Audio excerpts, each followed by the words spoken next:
there are few in Tamriel who understand the true nature of the dawn. That moment between night and day, where light meets shadow, has always fascinated those who crave power. The Mythic Dawn Assassin is one such soul, born in darkness, yet driven by the burning light of a new age. When the Oblivion gates fell silent and the fires of Mehrunes Dagon dimmed into legend, many thought his cult had died with him. But in the quiet corners of Skyrim, among the ruins, the crypts, and the forgotten halls, a remnant stirs.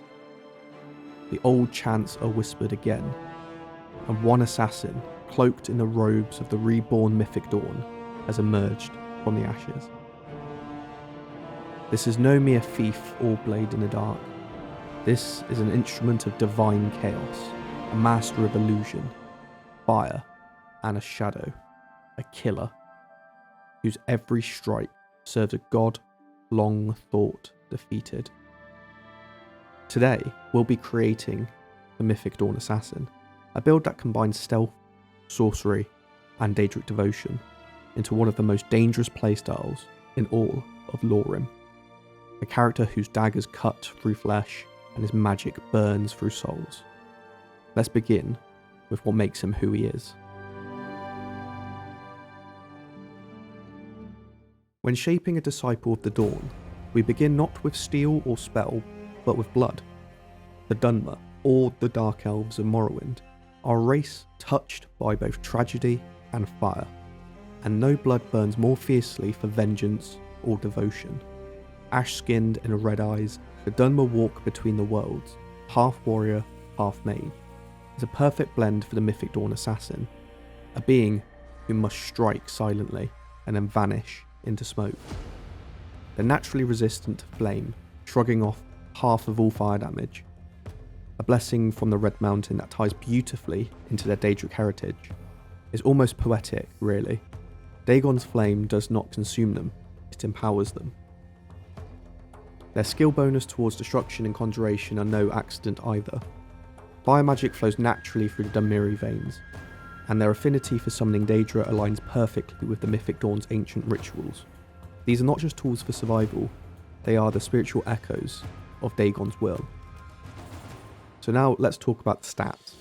At the beginning, you're going to start with 100 in health, 140 in magicka, and 120 in stamina. This setup gives you the versatility to strike with precision, while still having the magicka pool to fuel your destruction and illusion spells. As you level, put in 55 points into health, or 11 levels. This will then give you enough survivability when stealth fails, and pour everything else into magicka. This build is about control, deception, and magical lethality. Stamina isn't our main focus here, as we'll buff it later on with items, but it is a tool for dodging and dagger attacks. It's not our only resource that we have for battle. Now, this is where we come on to the Birthsign. We're born under the sign of the Apprentice, so the Assassin is gifted with 100 extra magicka and regenerates magicka at +5 per second. But every gift in the service of Dagon comes with a price. Here we suffer an extra 25% magical damage until we receive mastery in one of the spell schools. So in lore, this is like a perfect symbol for Dagon's philosophy. Power through struggle. The flame burns brightest against the wind. And then, the traits. The first trait, bad-natured. It's more than a trait, it's kind of a reflection of the assassin's soul. In shadows, he thrives, plus 20% damage and pickpocket success when crouched. But step into the light and our strength falters by 20%. Divine amulets, or trinkets even, they do hurt us, but we're never going to be wearing them anyway, so our faith lies elsewhere. Our second trait being the Jack of all spells, a symbol of wide but corrupted understanding of magic.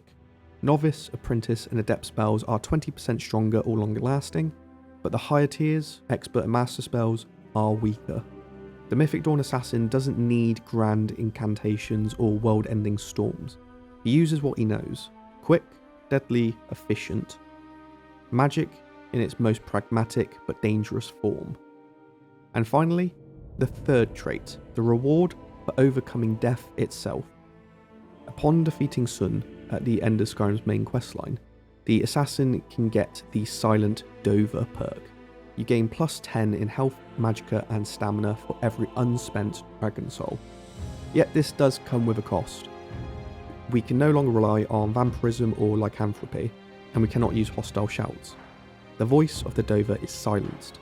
However, it is replaced by the whisper of the Daedra. It's a chilling reflection of this build's identity, sacrificing mortal and divine gifts alike for the quiet power of the mythic flame. Together, these elements forge the perfect vessel, a stealthy Daedric assassin who walks the razor's edge between mortal skill and divine corruption. But every blade, every spell, every act of devotion begins somewhere. And this one starts long before Skyrim. It begins with the ashes of the Mythic Dawn. Our story begins in the smouldering twilight of the Third Era, when the Mythic Dawn was reduced to ash. After Martin Septim's sacrifice at the Temple of the One, Mehrunes Dagon was banished and his followers hunted across Tamriel. But cults like the Dawn never truly perish. They just sink underground, nursing their wounds and waiting for the light to fade once more. Among the survivors was a single Dunmeri woman, once an initiate in Mankar Cameron's inner circle. She fled Cyrodiil with a tome of hidden rites clutched to her chest, and the fire of Dagon still burning in her heart. Her name was Seren Vareth. She would become the mother of the Mythic Dawn Assassin. She crossed into Morrowind, a land already scarred by war and divine decay. There, she met a Telvanni scholar who sought to understand Daedric power, but not worship it. He was curious, pragmatic, until curiosity turned to fear. Still, from their strange union, a son was born, a child of two worlds. He grew up on the coast near Sadrith Mora, in the shadow of House Telvanni's towers, listening to stories whispered by candlelight. His mother spoke not of gods, but of princes. Not of paradise, but of change through destruction. She told him Dagon's truth, that the world must burn before it can be reborn. When he was 10, the Red Year came. The mountain erupted, drowning Morrowind in fire. He and his mother escaped through the ash storms, but his father perished beneath the falling sky. To Seren, it was a sign. Dagon's will made manifest. To the boy, it was terror given form. They wandered north as refugees, crossing the border into Cyrodiil, where they lived under false names in the Imperial city's underbelly. But Seren could not let go of her faith. She gathered others, former cultists, disillusioned mages, and desperate souls. Together, they rebuilt a fragment of the Mythic Dawn in secret. Her son, still young, learned their ways, the art of stealth, illusion, and flame. He summoned lesser Daedra in hidden basements, marked symbols in blood, and listened to the chants of Mehrunes Dagon. But when the Penitus Oculatus uncovered their den, the slaughter was merciless. The cult was purged, Seren was captured, and the boy, barely 15, watched as his mother was burned at dawn, in the very city that once trembled before their god. He fled into the wilds of Cyrodiil, surviving by dagger and deception. For years he wandered, from the gold coast of the Geralt Mountains, a shadow among smugglers and scholars alike. He learnt to harness fire, not as worship but as weapon, to summon Daedra not out of faith but necessity. Eventually, he found a letter. A whisper passed through the thieves and exiles. The Mythic Dawn had resurfaced, a new sect hidden in Skyrim, deep in the mountains, near to the Morrowind border. He followed the trail north, and for years he wandered Skyrim's borderlands, avoiding the eyes of the Empire and the vigilance of Stendarr. In Falkreath he posed as a hunter, in Winterhold as a scholar of ancient magics. But wherever he went, the whispers followed, of fire seen in the woods at night, of Daedra vanishing into smoke, of a hooded figure chanting in a tongue older than men. He became a ghost story, a legend, the silent pilgrim. But the gods have long memories, and fate does not forgive heretics easily. One night, near Pale Pass, he was ambushed by Imperial scouts. They found his robes of the Mythic Dawn, the sigils, and to them he was no pilgrim. He was a Mythic Dawn cultist. Bound and gagged, he was dragged through snow, but it was then he heard Mehrunes Dagon's voice once more. And through his own power, he summoned Daedra all around him, annihilating the Imperials.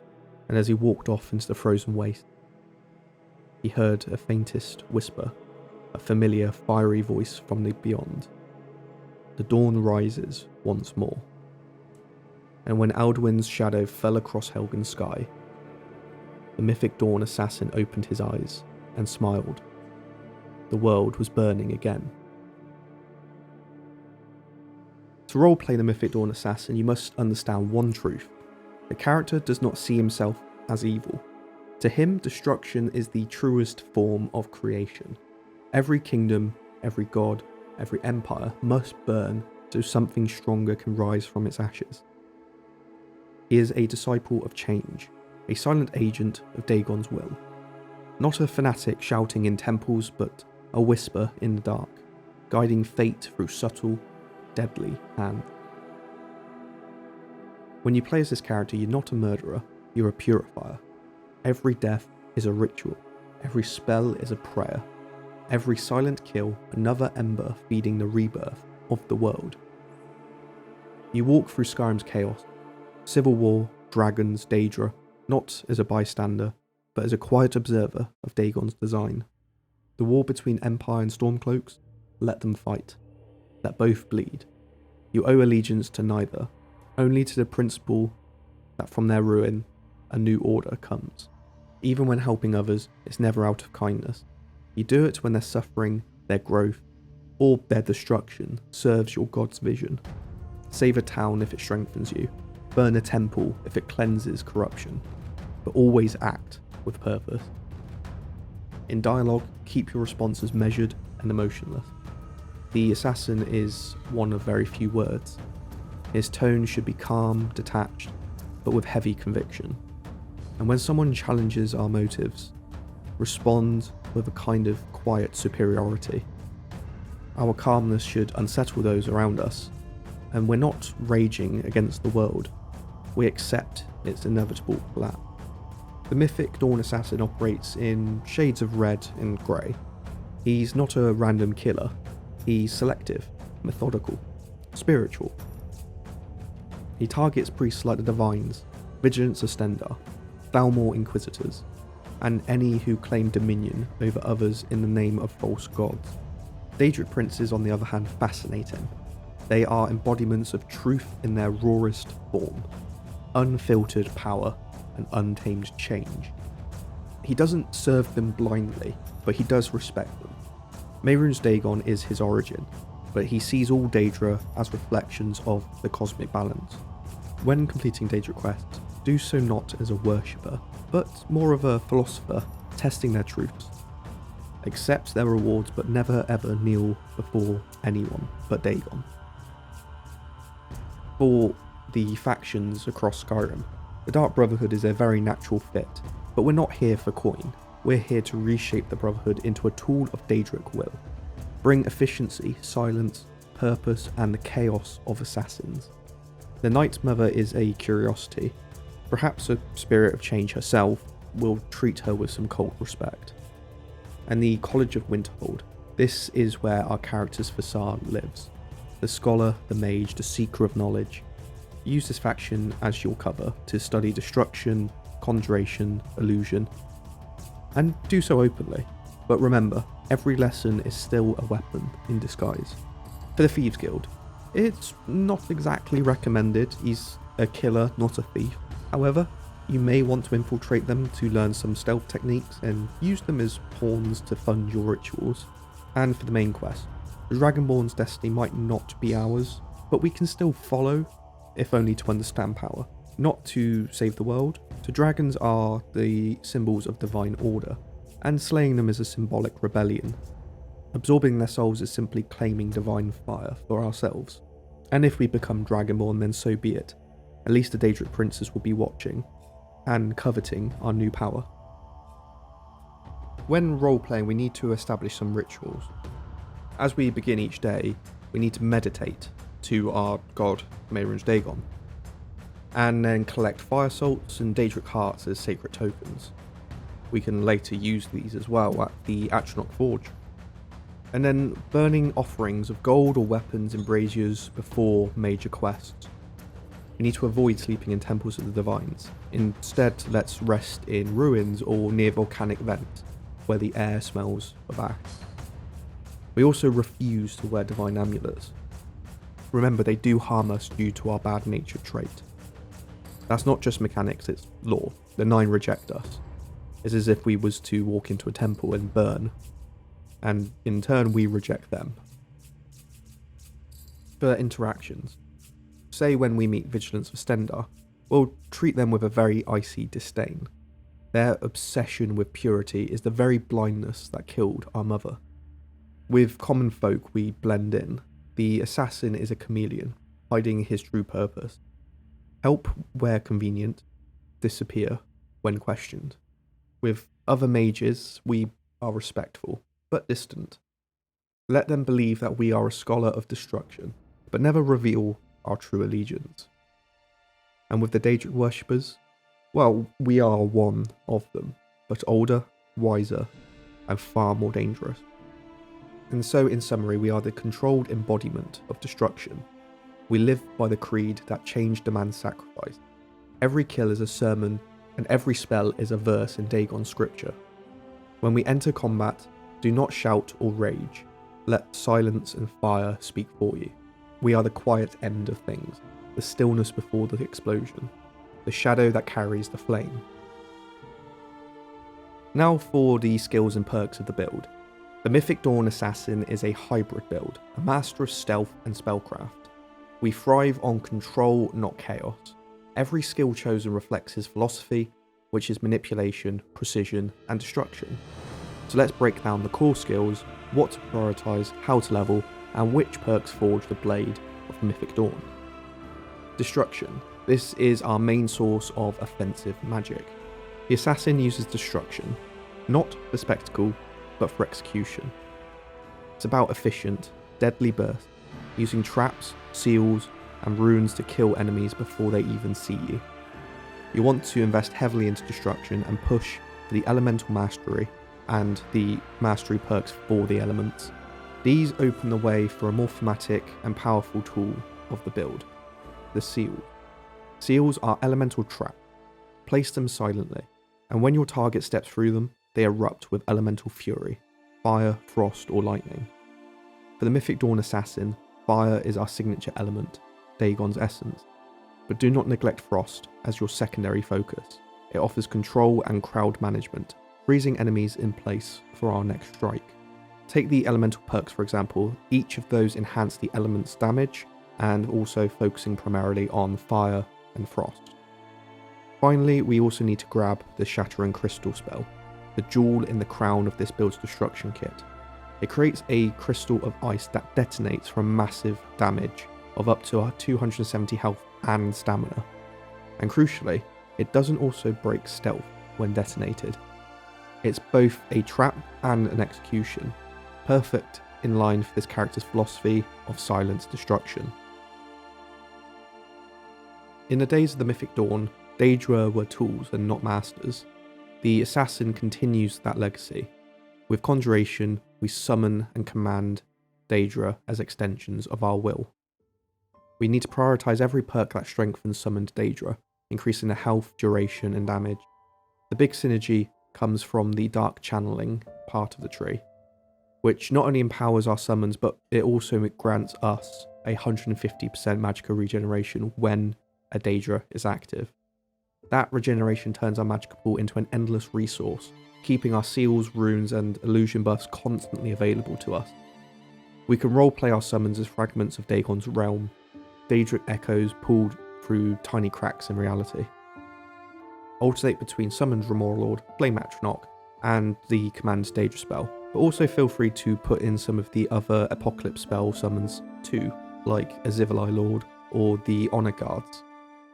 And then we can also use Expel Daedra when a summon goes rogue, and nothing shows dominance like banishing someone else's creature with the flick of our hand.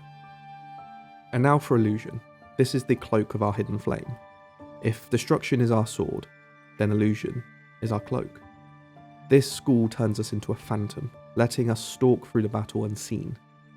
The perks here synergize really well with the cloak and dagger perk from the sneak tree, giving us guaranteed critical strikes from invisibility and increasing their damage by 50%.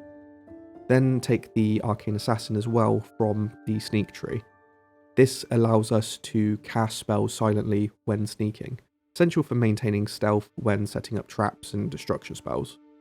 But mainly, the key spells here for illusion are our self-buffing packages: Chameleon, Silent Step, Shadow Shield, other spells as well. But the standout here is also the master spell Vanish. This spell lets us disappear mid-combat, instantly resetting fights. It's not just a getaway tool, but it is also maybe classed as psychological warfare. The enemies lose track, they go back to doing what they are doing, or they just go and search the place.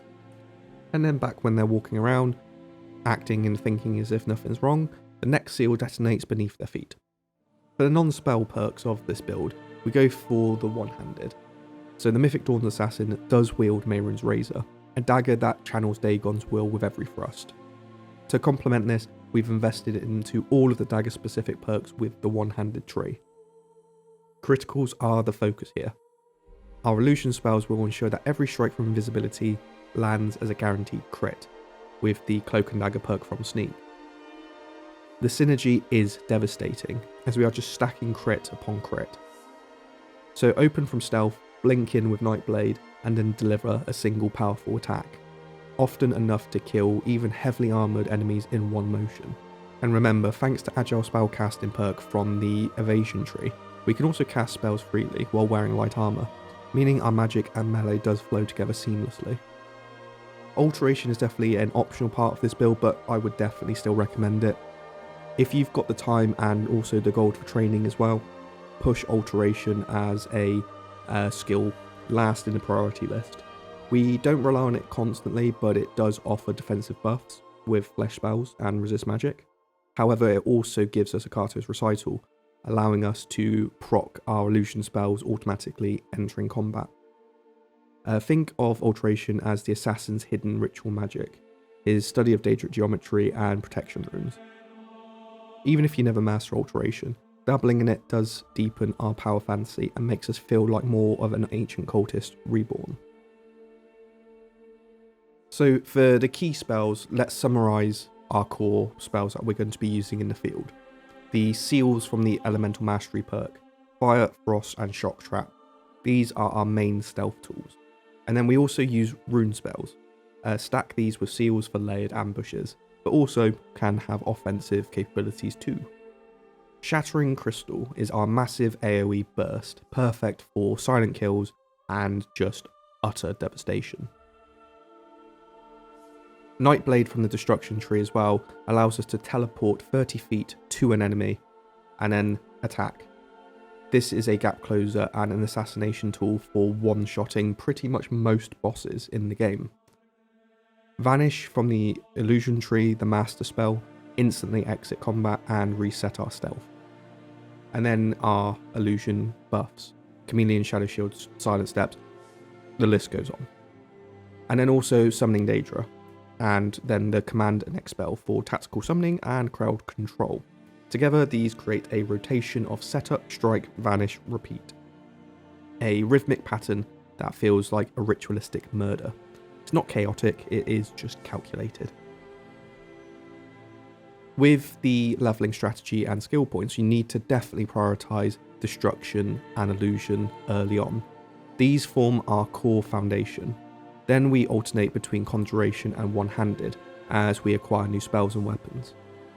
You don't need to spend them immediately, and you can save them so you can then increase your Conjuration, Destruction or Illusion later on. And also don't hesitate to train skills with gold as well. The Mythic Dawn Assassin is resourceful, and we can use our ill-gotten gains to fund our mastery. By the time that this build matures, we won't just be a stealth mage, we'll be a force of nature, an entity that can erase enemies before they even understand what's going on. Fire, frost and fear all woven into silence, and the true hand of Mythic Dawn reborn. And now for the weapons, armour and gear of the build. The Mythic Dawn Assassin's equipment is much of a symbol of faith as it is a tool for war, and every piece does tell a story of devotion, betrayal and beautiful Daedric craftsmanship. So let's break down the full loadout that completes this build. For the armour set, we've gone for Mail of the Dawn, the cornerstone of this build, a Daedric artifact recovered during the Creation Club questline The Cause. Forged in the fires of the Deadlands and worn by the lieutenants of Mankar Cameron's order, this set radiates power both visually and mechanically. Its enchantments perfectly match the hybrid playstyle of the assassin. Faster magical regeneration, so keeping our spell rotation flowing. Reduced cost for alteration, destruction and conjuration spells are 3 pillars of combat. Increasing our magicka by plus 100, reinforcing our massive magicka pool. Resistance to fire damage, already stacking with our natural resistance to make us immune to fire. And then weapon attacks also deal an extra irresistible plus 10 fire damage, giving every strike a subtle burn, like Dagon's blessing is igniting them on contact. And the best part of this is the set is also Daedric, meaning that it inherently carries magical resistance, a small but significant defensive edge. Visually, the armour is also stunning.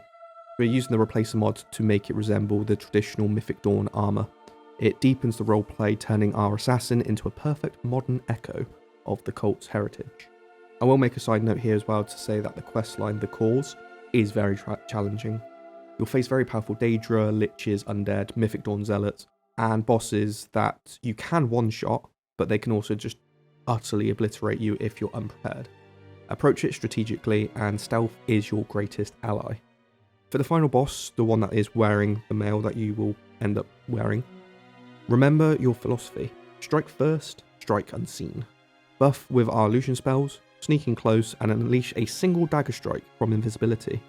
Once the armour is ours, then we can just cast Vanish, escape the chaos, and the cultists wouldn't even know that we just took their sacred relics. For the weapon, this is going to be Mehrunes Razor, a single blade sharp enough to divide life from soul.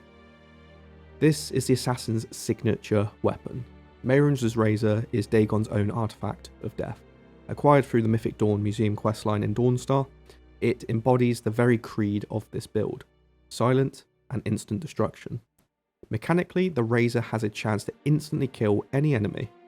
The odds are small, but when it triggers, it feels divine, especially on a boss. Even when it doesn't, the Razor's fast attack speed combined with the dagger specific perks and fire damage bonuses makes it devastating. It's best used as a finisher in our stealth chain. Set seals, detonate traps, and when the enemy is staggering or burning, we can then blink in with Nightblade and let the Razor whisper Dagon's will. In combat, every stab does feel ritualistic, clean, quiet, and inevitable death. For our amulet slot, we have gone with the Necromancer's Amulet. It might not be RP friendly, but it is just too powerful not to wear. And it's found during the Blood on the Ice questline in Windhelm. The artifact is the perfect talisman for the assassin's conjuration tendencies.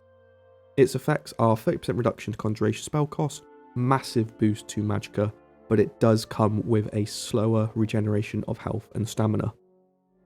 The amulet does feel like a cursed gift. Incredible power at a heavy price. It's ideal to wear just in general. And combined with our armor's magical regeneration and Daedric perks, the downside is pretty much negated completely. It also carries thematic weight. It is a relic of the Black Arts once belonging to Manamako, the King of Worms, and for a servant of Dagon, wearing it feels like reclaiming another Daedric Lord's legacy for our own purpose. For our ring slot, we have gone for the Ring of Nimira. So this ring comes from the Mirror's Daedric questline that you can find in Markarth, and offers surprising synergy for a stealth assassin. It's a huge boost to stamina and stamina regeneration. It does allow us to consume corpses for extra regen as well, but it might seem a bit off if you're doing that. Philosophically, it is perfect. The mirror does represent decay and renewal, the endless cycle of destruction feeding creation, the very principle the assassin lives by. In gameplay terms, it does let us sustain magicka for evasive movement, power attacks, and ensuring our one-handed attacks never falter. And yes, devouring the dead fits the unsettling calm of this character. Kind of. You don't have to do it. I personally don't. But you could also roleplay as you're not feeding on them out of hunger or cruelty, but as ritualistic tendencies. It's a quiet reminder that all life turns to dust eventually. For optional gear enhancements, for those looking to deepen immersion or maximise survivability, we want to go with the Potions of Fortified Destruction Illusion, Summoning Scrolls of Flame Atronach or Command Daedra as backup tools, any dagger until you get Mehrunes Razor, or you can also get a Daedric dagger enchanted with fire as a backup weapon if you ever misplaced a razor. And that is all of the gear and items that we will be using for the assassin. Now moving on to the playstyle of the build. We've already touched a little bit on this, but to go into more depth, the rhythm of this build is unlike any of the other builds I've made on the channel.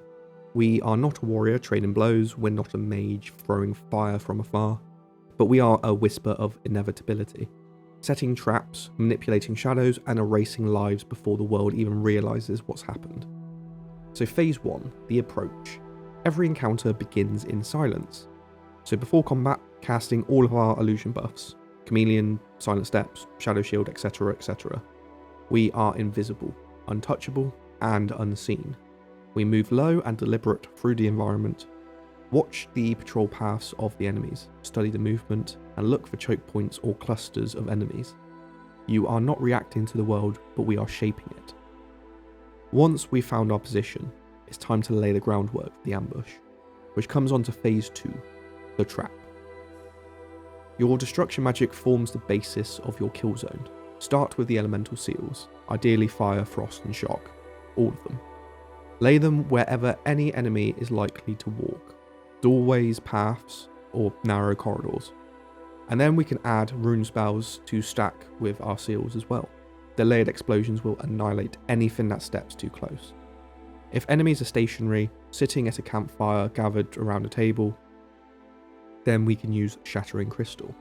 Place it near them silently, retreat a few steps, and then detonate. The explosion devastates health and stamina, but crucially, it also does not break stealth. We can remain unseen as our enemies collapse in confusion, searching for a threat that no longer exists.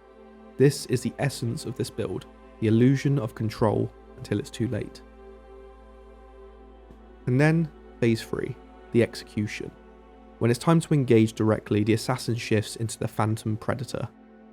For this is basically how we one-shot bosses. So along with all of our illusion buffs, we then also cast Nightblade to blink 30 feet to our target. This is our initiation tool. Time it right and you'll appear directly behind them, ready for a critical strike.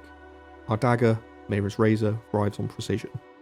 From invisibility, every power attack triggered is a guaranteed critical, thanks to the Cloak and Dagger perk, and with a 50% bonus on top of that.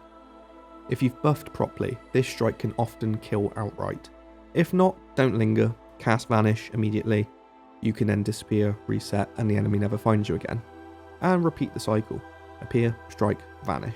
It's not flashy, but it is poetry in motion. And then phase 4, the control. Against tougher enemies like Dragon Priest, Daedric bosses, or heavily armoured foes, control becomes more important than damage. We can summon our Daedra from range, like our Dremora allies, to act as distractions while we prepare our next ambush. If they have magical resistance, then we use Nightblade to strike from afar. And then if they close in, we use Blink to teleport out of reach and reposition. So the combat philosophy for this build is every engagement should feel like a ritual. Preparation, execution, and disappearance. It's less about the raw numbers and more about the mastery of rhythm. Silence, trap, strike, vanish. When done right, the world does feel like your stage, and every corpse is an offering to Dagon's eternal fire. The assassin doesn't shout, he doesn't roar, and he doesn't declare. His art is invisible, the true kind of terror that lingers when the torches go out and no one knows why. Basically, play like a ghost, and think like a god, and then watch the world burn in silence. The Mythic Dawn Assassin isn't a hero or a villain, he is a consequence. The shadow left behind of an empire's arrogance by gods who thought they could silence Dagon's fury. He walks through Skyrim now unseen, a phantom of the past. Every life he ends, every flame he kindles, is another verse in the cult's unfinished scripture. The dream of a new dawn, written, not in ink, but in act. When you play this build, you don't just play a character, you become a remnant of prophecy, the last believer in an age that forgot its god. The whisper in the dark that reminds the world change always comes. And that's the beauty of Skyrim Sandbox and the Lorerim mod pack. Every cave, every ruin, every quiet moment by a fire is a chance to roleplay belief. Not just to kill, but also to live by doctrine. You'll begin as a nameless wanderer, but as your power grows, so too will your legend. And soon, when your seals ignite and your enemies burn, you'll realise this was never about conquest, it was about rebirth. If you've enjoyed this build, please leave a like and let me know down below what Daedric cult you'd like to see reimagined next. Would you follow Boethiah's path of deceit, or Azura's vision of twilight and truth?